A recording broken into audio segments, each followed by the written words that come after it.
Recording. Hare Krishna, everyone.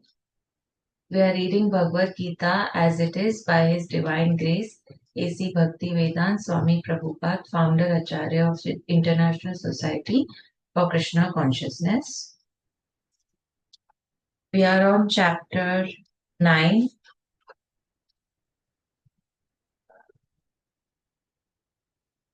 I think, yeah, text 24.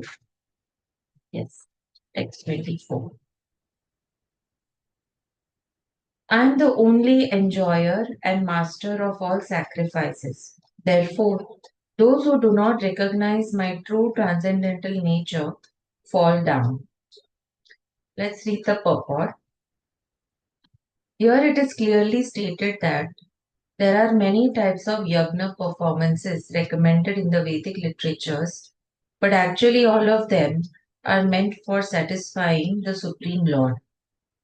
Yagna means Vishnu. In the third chapter of Bhagavad Gita, it is clearly stated that one should only work for satisfying Yagna or Vishnu. The perfectional form of human civilization, known as Varnashrama Dharma, is specifically meant for satisfying Vishnu. Therefore, Krishna says in this verse, I am the enjoyer of all sacrifices because I am the Supreme Master. Less intelligent persons, however, without knowing this fact, worship demigods for temporary benefit. Therefore, they fall down to material existence and do not achieve the desired goal of life. If, however, anyone has any material desire to be fulfilled, he had better pray for it to the Supreme Lord, although that is not pure devotion, and he will thus achieve the desired result. Let's move to text 25. Those who worship the demigods will take birth among the demigods. Those who worship the ancestors go to the ancestors. Those who worship ghosts and spirits will take birth among such beings. And those who worship me will live with me. Let's read the purport. If one has any desire to go to the moon, the sun, or any other planet, one can attain the desired destination by following specific Vedic principles recommended for that purpose, such as the process technically known as Darsha Purnamasi. These are vividly described in the fruitive activities portion of the Vedas, which recommends a specific worship of demigods situated on different heavenly planets. Similarly, one can attain the Pitta planets by performing a specific yagna. Similarly, one can go to many ghostly planets and become a yaksha, raksha, or pishaka. Pishaka worship is called black arts or black magic. There are many men who practice this black art and they think that it is spiritualism. But such activities are completely materialistic. Similarly, a pure devotee who worships the Supreme Personality of Godhead only achieves the planets of Vaikuntha and Krishna Lok without a doubt.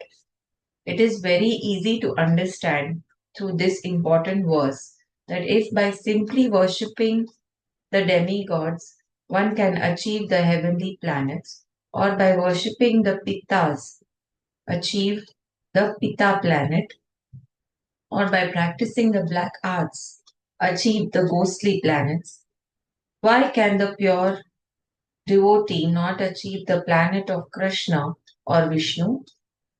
Unfortunately, many people have no information of these sublime planets where Krishna and Vishnu live. And because they do not know of them, they fall down. Even the impersonalists fall down from the Brahma Jyoti. The Krishna consciousness movement is therefore distributing sublime information to the entire human society to effect that by simply chanting the Hare Krishna mantra, one can become perfect in this life and go back home, back to Godhead. Let's move to text 26. If one offers me with love and devotion a leaf, a flower, a fruit, or water, I will accept it. Let's read the purport. For the intelligent person, it is essential to be Krishna conscious, engaged in the transcendental loving service of the Lord, in order to achieve a permanent blissful abode for eternal happiness.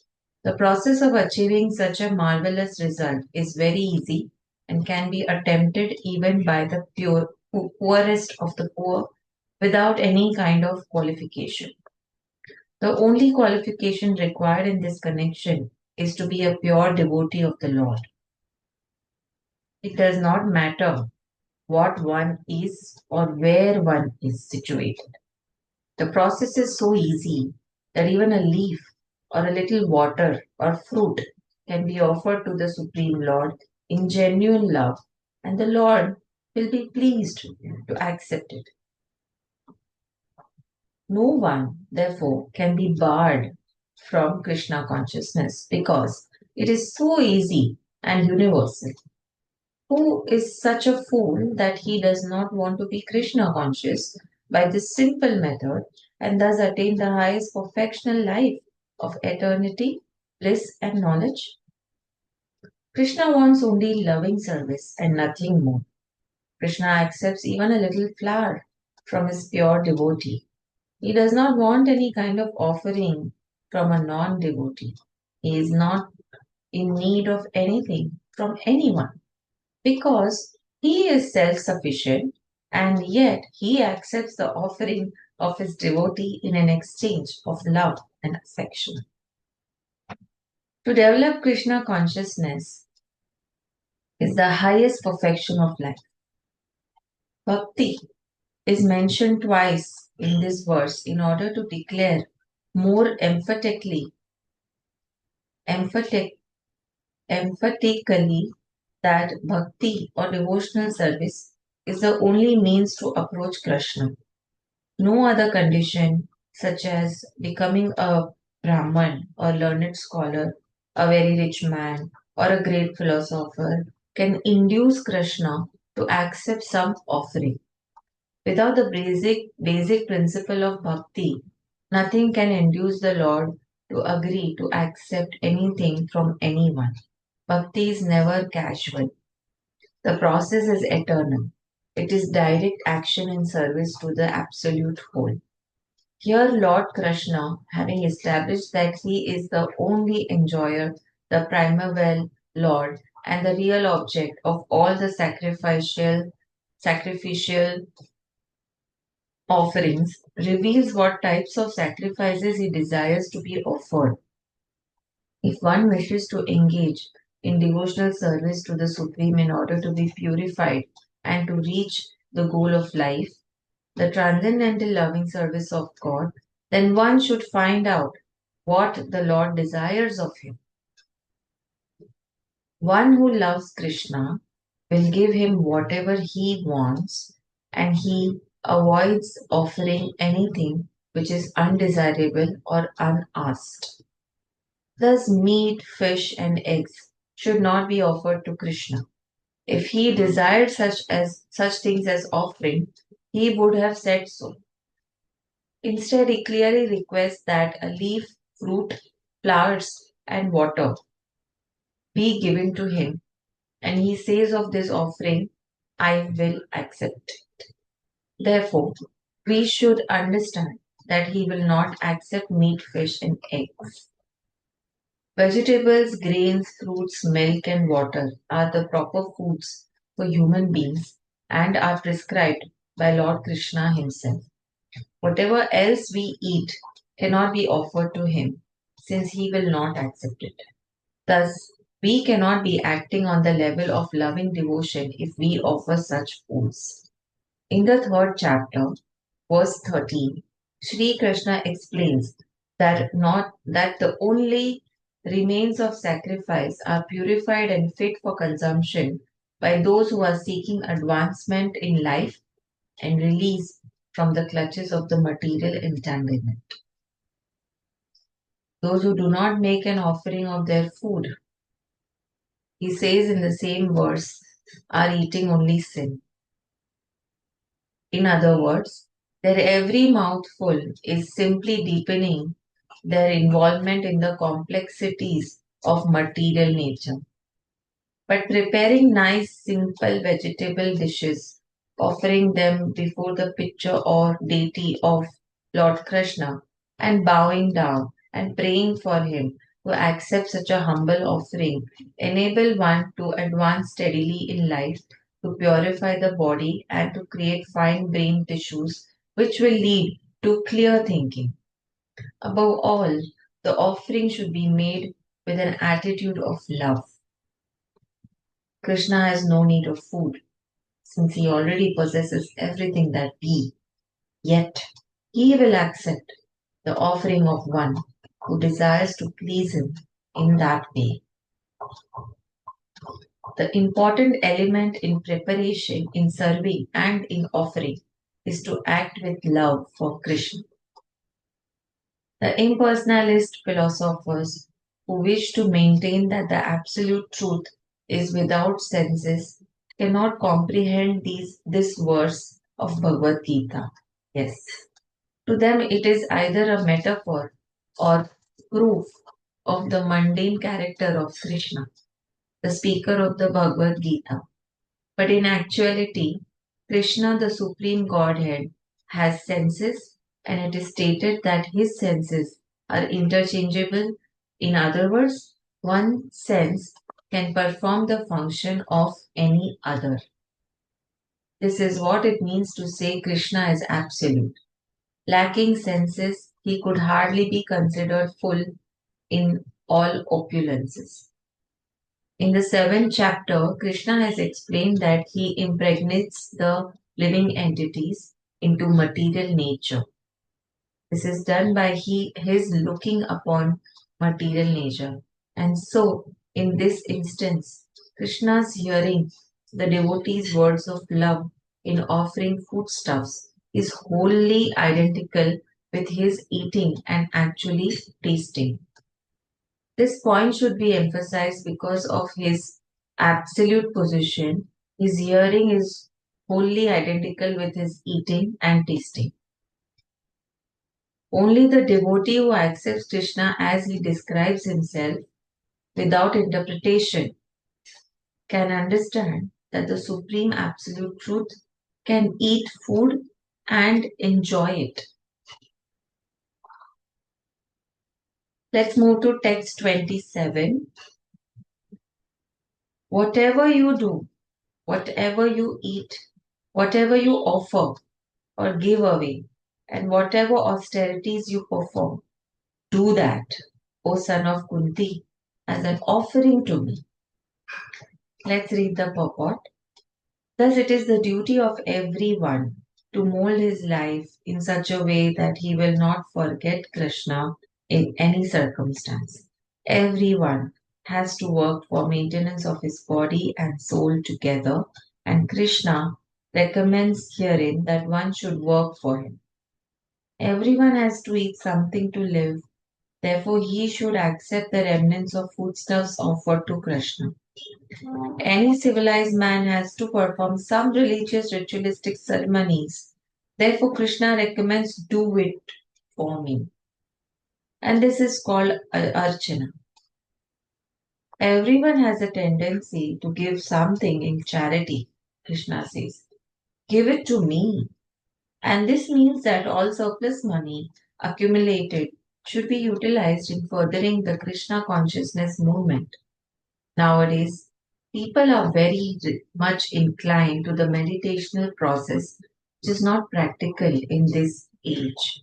But if anyone practices meditating on Krishna 24 hours a day chanting the Hare Krishna mantra round his beads, he is surely the greatest meditator and the greatest yogi, as substantiated by the 16th chapter of Bhagwat Geeta. Let's read text 28. In this way, you will be freed from bondage to work and its auspicious and inauspicious results. With your mind fixed on me in this principle of renunciation, you will be liberated and come to me. Let's read the purport. One who acts in Krishna consciousness under superior direction is called Yukta. The technical term is Yukta Vairagya. This is further explained by Rupa Goswami as follows. Rupa Goswami says that as long as we are in the material world, we have to act. We cannot cease acting. Therefore, if actions are performed and the fruits are given to Krishna, then that is called Yukta Vairagya.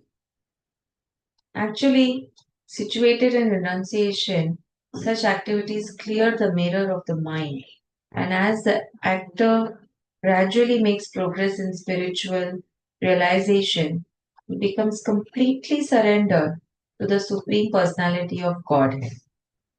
Therefore, at the end, he becomes liberated, and this liberation is also specified. By this liberation, he does not become one with the Brahma Jyoti, but rather enters into the planet of the Supreme Law. It is clearly mentioned here, Mama Upashyasi. He comes to me, back home, back to Godhead.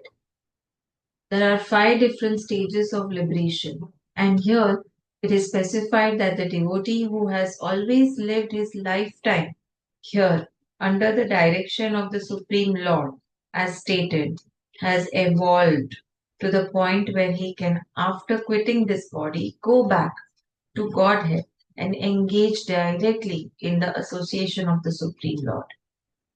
Anyone who has no interest but to dedicate his life to the service of the Lord is actually a sannyasi.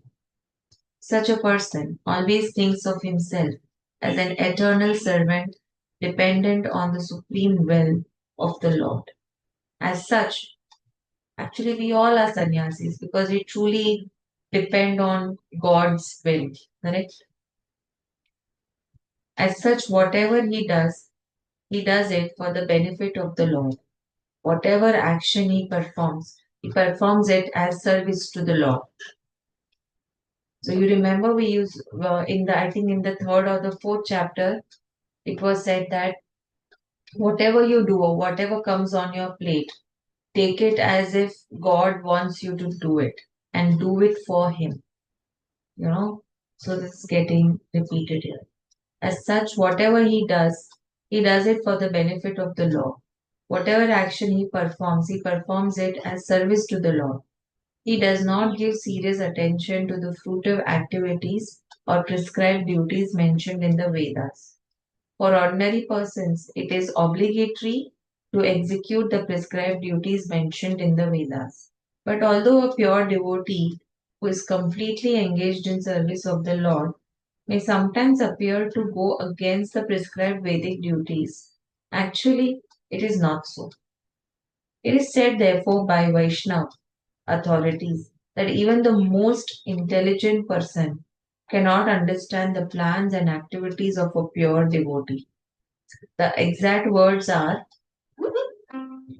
Tandra Vakya Kriya Mudra Vigneha Na Pujaya. Chaitanya Charitamrita Madhya 23.39.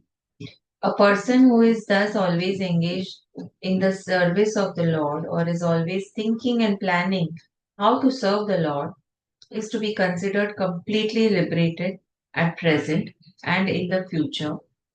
His going back home, back to God, is guaranteed. He is above all materialistic criticism, just as Krishna is all above. the criticism. Wow. Let's read text 29. Okay, finish. I envy no one, nor am I partial to anyone. I am equal to all. But whoever renders service unto me in devotion as a friend is in me, and I am also a friend to him. Let's read the purport. One may question here that if Krishna is equal to everyone and no one is his special friend, then why does he take a special interest in the devotees who are always engaged in his transcendental service? But this is not discrimination, it is natural. Any man in this material world may be very charitably disposed, yet he has a special interest in his own children. The Lord claims that every living entity in whatever form is his son, and so he provides everyone with a generous supply of the necessities of life. He is just like a cloud which pours rain all over, regardless of whether it falls on rock or on land or in water. But for his devotees, he gives specific attention. Such devotees are mentioned here. They are always in Krishna consciousness and therefore they are always transcendently situated in Krishna. The very phrase Krishna consciousness suggests that those who are in such consciousness are living transcendentalists situated in Him. The Lord says here distinctly, Maite, Maite, they are in me. Naturally, as a result, the Lord is also in them. This is reciprocal. This also explains the words Ye yatha mam prapadyate tamas tathaiva bhajami ahmaha. Whoever surrenders unto me, proportionately I take care of them. I take care of him. This transcendental reciprocation exists because both the Lord and the devotee are conscious. When a diamond is set into a golden ring, it looks very nice. The gold is glorified, and at the same time, the diamond is glorified.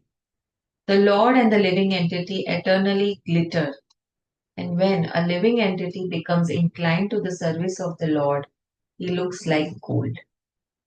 The Lord is a diamond, and so this combination is very nice. Living entities in a pure state are called devotees. The Supreme Lord becomes the devotee of his devotees. If a reciprocal relationship is not present between the devotee and the Lord, then there is no personalist philosophy. Yes. In the impersonal philosophy, there is no reciprocation between the Supreme and the living entity. But in the personalist philosophy, there is.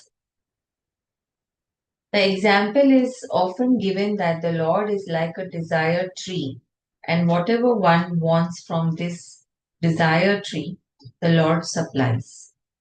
But here the explanation is more complete. The Lord is here stated to be partial to the devotees. This is the manifestation of Lord's special mercy to the devotees. The Lord's reciprocation should not be considered to be under the law of karma. Ah, very important. The Lord's reciprocation should not be considered to be under the law of karma. It belongs to the transcendental situation in which the Lord and his devotees function. Devotional service to the Lord is not an activity of this material world. I'll repeat. Devotional service to the Lord is not an activity of this material world.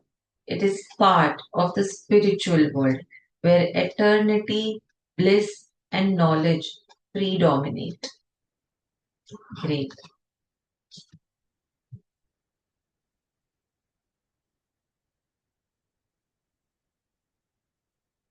let's stop here. We'll start from text 30 tomorrow. Huh? I think there are only 34 chapters. There are 34 texts. And then we will go to chapter 10. Great. Let's end with Hare Krishna Maha Mantra. Hare Krishna, Krishna Krishna, Hare Hare, Hare Ram, Ram Ram, Hare Hare.